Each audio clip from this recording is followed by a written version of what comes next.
tarde. Estamos novamente numa apresentação de um tema ligado à astronomia que espero que vos seja simpático. Temos observado quase todas as noites a proximidade entre dois satélites, ou por outra, entre um planeta e um satélite de nossos conhecidos, a Lua e Vênus. Curiosamente, ambos ligados à imagem da mulher. E passo a definir e a explicar. Quanto à Lua, a nossa conhecida Lua, a Lua tem um período orbital da ordem dos 28 dias. E nesses 28 dias ela provoca marés na superfície terrestre, na parte sólida, que praticamente não se sentem, na parte líquida, provocando as chamadas marés, as ondas de marés cheias e marés vasas, com uma periodicidade de aproximadamente 6 horas, alternando cheia com vasa e, ao mesmo tempo, ainda provoca marés na superfície da atmosfera, provocando na nossa atmosfera movimentos que nós praticamente não conseguimos ver, pela simples razão de que para nós a atmosfera é praticamente transparente e que, portanto, nós praticamente não sentimos. E não sentimos porque temos uma percepção diferente da atmosfera, nomeadamente ao nascer e ao pôr do sol, quando a temperatura da mesma atmosfera no lugar onde nós nos encontramos se mostra, portanto, alterada. Com o aquecimento ela dilata, a atmosfera dilata, e isso provoca o movimento do ar que nós conhecemos e percebemos sob a forma de uma ligeira brisa que corre todas as manhãs e corre todas as tardes. Essas brisas naturalmente acompanham o movimento do Sol. Na questão do Sol nascente, quando o Sol é nascente, essa brisa corre para o oeste. Quando o Sol é poente, a brisa corre para este. E temos, portanto, aí uma situação curiosa, que é a situação da nossa Lua, que naturalmente, consoante o tipo de maré que está a ocorrer em termos de maré líquida, portanto nos oceanos, provoca uma alteração também dessa intensidade, dessa aura. Ocorre também no nosso corpo portanto, 4 marés diárias, das quais nós somos mais sensíveis por volta das 6 da manhã e das 6 da tarde, já que perto da meia-noite e ao meio-dia elas são muito mais suaves, mas às 6 da manhã, portanto, a nossa tensão arterial sobe, portanto, existe uma maré de pressão no nosso sangue que faz com que nós nos preparemos para acordar, e às 6 da tarde acontece uma depressão bastante grande que naturalmente nos causa algum entorpecimento. Esse entorpecimento ainda é maior à meia-noite e por isso nós temos o hábito de dormir durante a noite. Tão simples quanto isto. Ao meio-dia, naturalmente, quando estamos mais ativos, a pressão é maior e como a pressão é maior também, a nossa atividade também é maior. Isto, naturalmente, vai decaindo com a idade e a partir do momento em que nós nascemos, curiosamente, não somos muito idosos, mas também sofremos com mais intensidade essa pressão. Portanto, é no período a partir das 6, 7 anos até aos 70, 75, em que nós somos mais ativos. Durante esse período de idades, nós temos uma reação mais ativa durante o período diurno e mais inativa durante o período noturno. Da mesma maneira, as crianças pequenas e as crianças muito mais idosas, durante os períodos de dia, sempre que há alterações ou flutuações do efeito maré na nossa pressão arterial, nós sentimos uma coisa que se chama sonolência. E isso leva-nos a fazer umas chapinhas que, naturalmente, quase nenhum de nós consegue evitar. Passando agora à situação de Vênus. Bom, porque é que Vênus também está ligado ao elemento feminino? Vênus está ligado ao elemento feminino, primeiro porque é um planeta do nosso sistema solar, é um planeta interior, e esse planeta interior tem um período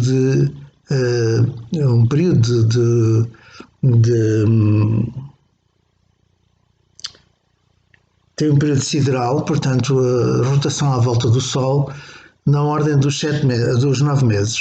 Peço desculpa do engano. Portanto, os 9 meses. E com 9 meses corresponde ao tempo da gravidade de uma mulher.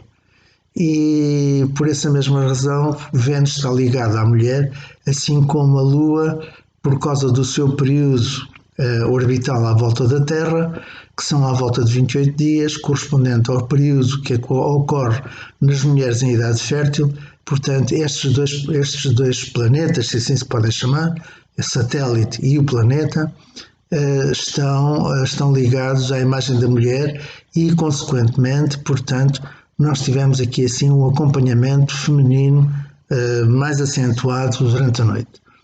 É também, portanto, curioso lembrar que na nossa mais tenra infância nós normalmente somos acompanhados pelas nossas mães ou pelas irmãs mais velhas que naturalmente nos contam uma história ou que nos deliciam simplesmente com a sua companhia ou com a ternura que muitas vezes expressam as mulheres para os mais novos, portanto, ou com um beijo, um afago, uma carícia, qualquer coisa.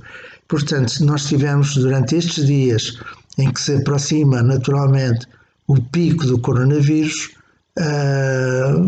um acompanhamento feminino durante a noite que nos tem reconciliado com os nossos medos, com as nossas frustrações e com o desejo de celeramente voltarmos à normalidade. Quanto à Lua, voltando à Lua, a Lua, curiosamente, é um satélite dos quais se conhecem ou desconhecem, e por isso se elaboraram 4 teorias essas que correspondem, portanto, à sua própria formação. É um satélite da Terra. Praticamente não há satélites como a Lua nos planetas do Sistema Solar, tirando Júpiter e Saturno, que têm, portanto, satélites de dimensão da Lua e às vezes até maiores, nomeadamente a Europa ou Ganímedes, por exemplo, ou Tritão, são satélites dentro do Sistema Solar que têm dimensão superior à nossa Lua. Mas a Lua tem uma dimensão que se aproxima muito de Mercúrio. E Mercúrio é simplesmente o primeiro calhau a partir do Sol, ou seja, é o primeiro planeta que orbita o Sol no nosso sistema solar. Em relação às teorias da formação da Lua, em primeiro lugar, a Lua pode ter acontecido simplesmente a partir da nuvem de gás primordial, da materialização, portanto, e por ação da gravidade, dessas mesmas partículas, foi-se formando um corpo cada vez mais pesado que deu origem, portanto, a uma formação binária, a que se chamou, portanto, Terra-Lua. A Terra, naturalmente, nós sabemos que tem uma composição química que é conhecida, enquanto que a Lua tem uma composição química não só parcialmente semelhante à da Terra, mas também tem particularidades de distinção. Por essa mesma razão, a Lua foi uma incógnita. E pensou-se que os programas espaciais russo e americano, ao recolher amostras vindas da Lua, que se poderia naturalmente encontrar a satisfação do conhecimento da maneira como a Lua própria se formou. Bom, isso levou naturalmente a uma outra questão, que é uma segunda hipótese que tinha sido colocada anteriormente e que dizia que a Lua era errática, estava no Sistema Solar porque entrou no Sistema Solar ou porque, da mesma forma como se formou da nuvem primordial que deu origem ao Sistema Solar, essa mesma Lua acaba por aproximar-se tanto da Terra que fica agarrada à Terra por atração da própria Terra. E por essa mesma razão ela ficou a orbitar aqui a Terra. Ou seja, portanto, entrou numa trajetória de colisão, tal e qual como foi definida na aula anterior, entrou numa trajetória de colisão, só que ficou naquilo que, correspondente aos buracos negros, é uma órbita correspondente peço desculpa. Portanto, é uma órbita correspondente ao horizonte de eventos no buraco negro, e aqui neste caso, portanto, temos a órbita da Lua, ou seja, está numa posição em que ela própria não se consegue descolar da Terra, embora, naturalmente, dado que a Terra exerce uma atração muito grande sobre a Lua, o que faz com que a sua rotação à volta da Terra tenha um ligeiro atraso que é medido na ordem das 2 centésimas de segundo por século, e que vai aumentando. Isso faz com que a Lua se vá afastando também da Terra. Esse afastamento cifra-se neste momento em cerca de 4,5 cm por ano. Ou seja, para que a Lua esteja suficientemente distante, mais distante dos cerca de 380 mil km a que se encontra neste momento, podemos dizer que para se afastar 4 km nós precisaríamos de cerca de 10 mil anos. É de facto uma situação curiosa que eu espero não estar cá para observar, porque naturalmente já teria uma idade, se assim pudesse acontecer, na qual não conseguiria distinguir uma formiga de um satélite, possivelmente. Não sei, digo eu. Por outro lado, pensa-se que pode ter ocorrido, portanto, na formação da Terra, que a Lua se tenha começado a formar e num planeta maior do que a própria Terra, e que, portanto, enquanto estava fofinha essa conjugação de material, ela se separou da Terra por ação da força centrífuga. E daí ter ficado na órbita da Terra. É uma hipótese. Simplesmente o que acontece é que a análise dos objetos, peço desculpa, na análise dos elementos da constituição da Lua que não existem aqui na Terra na mesma proporção e no mesmo equilíbrio, sugere que aconteceu um evento diferente. Formaram-se 2 planetas muito próximos um do outro, que normalmente são designados por Terra e por Gaia, e que provocou, portanto, a sua aproximação acabou por provocar uma colisão extraordinária entre os dois planetas. Dessa colisão resultou a Terra com a dimensão aproximada que tem agora, e resultou também a Lua, que primeiro fragmentada e espalhada, portanto, os seus fragmentos na órbita da Terra acabam por se agregar por ação da gravidade, por proximidade desses mesmos materiais, e essa aproximação, portanto, provocou o nascimento da Lua com elementos que pertencem aqui à Terra, naturalmente, porque são constituintes da mesma época, mas também de um outro elemento que é o dito o dito planeta Gaia, que naturalmente se desintegrou. E estas situações são situações perfeitamente caóticas e normais, já que o caos é a ordem pré-estabelecida por uma entidade superior, que não corresponde, portanto, à nossa vontade nem aos nossos conhecimentos, e que nós não controlamos.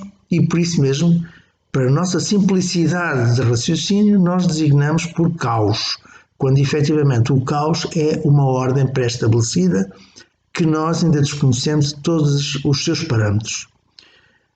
Em relação a Vênus, só para concluir esta minha apresentação, Vênus, curiosamente, é um planeta que gira ao contrário, não gira no sentido dos ponteiros do relógio, mas sim, portanto, ou seja, no sentido dextrorso, mas sim no sentido sinistrorso.